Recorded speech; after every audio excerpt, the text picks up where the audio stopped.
Well, they're going to get the picture first, Mr. Chair. Yes, Mr. okay. Chair, may one more question lang kay Atty. hEchanova, no? Kay Engineer hEchanova. Engineer Hechanova. Engineer, kaya ko po tinatanong yung relationship. Sorry, I didn't know it was Senator Ejercito's still turn, no? The relationship of the Vice Mayor kay Vice Mayor Mercado kay Mayor now Vice President Binay, because reading the newspapers, no, and reading between the lines from the Vice President spokesman, parang ba this is a conspiracy between Vice Mayor Mercado and Engineer Morales. So I want to know, did Vice Mayor Mercado have authority to act in behalf of the mayor, and was he really part of the core group and also being active part in planning everything? Now, I'm not only talking about some things that we can consider kalokohan. I heard even a lot of the innovations and public services at magagandang ginawa were ideas of the Vice Mayor. Can you confirm to us or explain to us the role and the relationship of the two? Yes, sir. Si Vice Mayor Mercado, talagang parang siya na yung nag-act in the absence of President, of the Vice President. So, he has the full trust of the Vice President. So there's no way in earth that he would have been able to act without the mayor or Mayor Binay knowing it. No way, sir. Is the budget officer here? Ma'am, di ba when you do your budget, you consult, this is one quick question, di ba when you do the budget, ang budget po, ang nagsasubmit po, latest October 15 sa Sangguniang Bayan, yung executive po, di ba? And kinokolate ng mga bawat departamento yon. But yung mayor po nagdi-dictate, di ba? Hindi ba the mayor will make the decision whether he wants more money for health, more money for infra, etc. So in the case, were you the budget officer from 2010 backwards? 2007. 2007. So let's say 2007 to 2010, sinong kasama mo pag budget ang pinag-usapan aside from the department head? Was it the mayor, vice mayor, both of them? During executive budget, sir, the local finance committee. No, that's officially. Yeah. Alam naman lahat na officially, Senate, ganyan. Pero may small group yan with the president saying, dagdagan mo ang conditional cash transfer, dagdagan mo yung state due, di ba? So sa inyo, sino yun? During budget preparation, Your Honor, so we based yung discussion hall between between different departments. Sasabit ho sa amin. That's a normal process. But is it the mayor or the vice mayor in your case? So si Mayor ho, more on executive budget, pero dun ho sa mga supplemental budgets, si vice na take up. Okay. Thank you, ma'am, for that. So, attorney, just a last point, no? Sinabi mo kanina, let me just put on the record, Mr. Chair, no? Nag-testify ka kanina, wala kang grant of protection, ha? Pwede kang kasuhan because you did not admit to getting part of the project, but you admitted to rigging the bidding, and you're full aware that this is a criminal offense, correct? Yes, sir. I'm ready for that. And Vice Mayor Mercado did the same. Yes, sir. He admitted to getting money, but there was no offer, and he's not being protected. Yes, because sir. The Vice President has been making statements na why believe you. But I checked the records. All the whistleblowers who were credible are people who came out and said that we were part of it. Ben Harloy, si Jun Losada, no? Etong po mga whistleblowers, sila po yung lumabas, tapos wala pa naman silang immunity. Even Governor Chavit Singson, di ba? Sa Estrada impeachment case, no? So, there is nothing wrong, Mr. Chair, of a witness here saying he did a crime, and we're not cuddling them. But if they're willing to be whistleblowers, why not? No, lastly po, nagulat po ako at hindi ko to alam. A certain Attorney Vera filed a plunder case against your son. Against my daughter, sir. Against your daughter. Apo. To your knowledge, is this the same Attorney Vera who filed a plunder case against me and my wife? Probably, sir. Okay. And this is the same Attorney Vera who filed a case against Mar Rojas? Yes, sir. Okay. And this is the same Attorney Vera that once a week, together with that Attorney Sawali, goes to the Thursday Club of Congresswoman Abby Binay in her house in Dasma. And there they have merienda, they have dinner, may mahjong, may poker, kasama sila parati doon, no? So I'm just saying, sir, it's suspicious for me. This is personal knowledge kasi my wife goes to their party now and then. I pick her up. She doesn't play mahjong nor ano, but nagkwekwentuhan lang sila. And it's not, and for us, we know this Attorney Vera. Nandun siya. So how can they say that they're not the one, the B-Nice did not ask them to file the cases kung nandun. And I say this in the committee, Mr. Chair, because it's a criminal offense to try to stop a legislative hearing.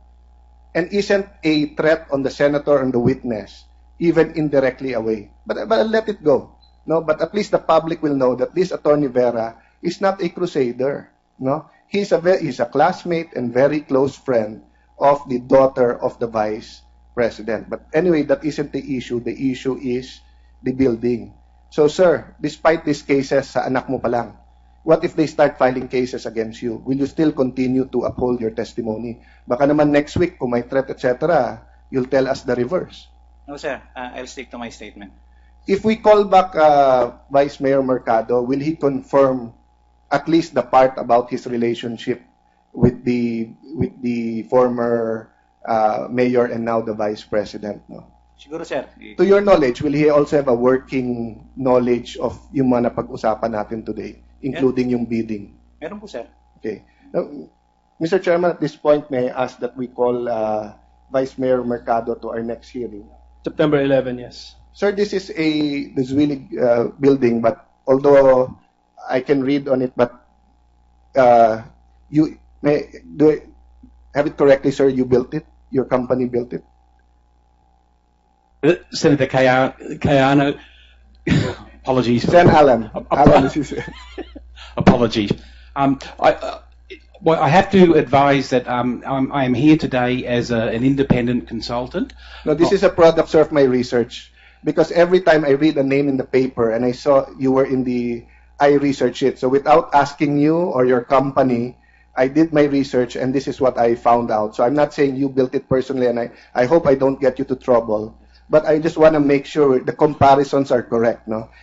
First of all, sir, would you agree with me that condominiums are more expensive than car parks? Yes, I would, sir. So if a condominium is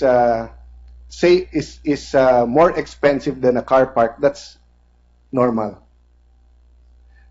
Yes, sir. But if a condominium or an office is the same price as a car park, that wouldn't be normal. That would not be normal, sir. Yes, I mentioned that because the presentation was a car park with some offices, which was compared with government offices that all have a lot of offices, a lot of fixtures, a lot of bathrooms, etc. No?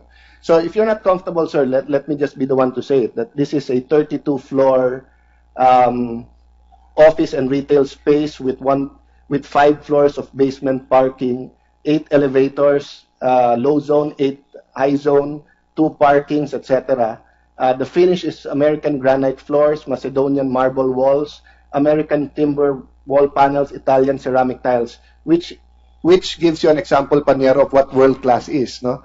Compared to no ceiling on upper floors, misspelled office door labels, cracked dry walls, vinyl flooring, standard finishings, no? This was not by Alan Cayetano, this was by the members of the Philippine Institute of Architects. Sir, is it more or less correct? It was around 42,000 per square. I don't know if you're allowed to say. If you're not, just say you're not allowed to. But this was a product of my research. And by the way, anyone can do it in the internet. So what I can say, the technical details that are listed there are correct. With regards to the pricing, I am under a non-disclosure agreement with my previous employer. However, what I could say is that under my experience, a world-class standard building would be of the range of 40 to 45,000 per square meter. But you should disclose, because for such a beautiful building, your cost was actually very efficient. I know buildings at 34, 36, 37,000, which, very beautiful also, but your building's quite beautiful. Mr. Chair, may I ask the city administrator, do you get building permits even if the building are government-owned? In this particular building, I understand there No, exists. sir. for the City Hall and the car park building. Yes, in this particular building, Your Honor. For the Makati City Building 2 or the Makati Parking Building, may building permit for that? Wala. We have, Your Honor. You have. It is already submitted with the Senate. Okay. Magkano ang cost doon ng building? I do not have any idea. Okay, on but you that. submitted that Yes, Your already. Honor. The plan. Can you also submit, about the building permit? Yes, Your Honor. We submitted it.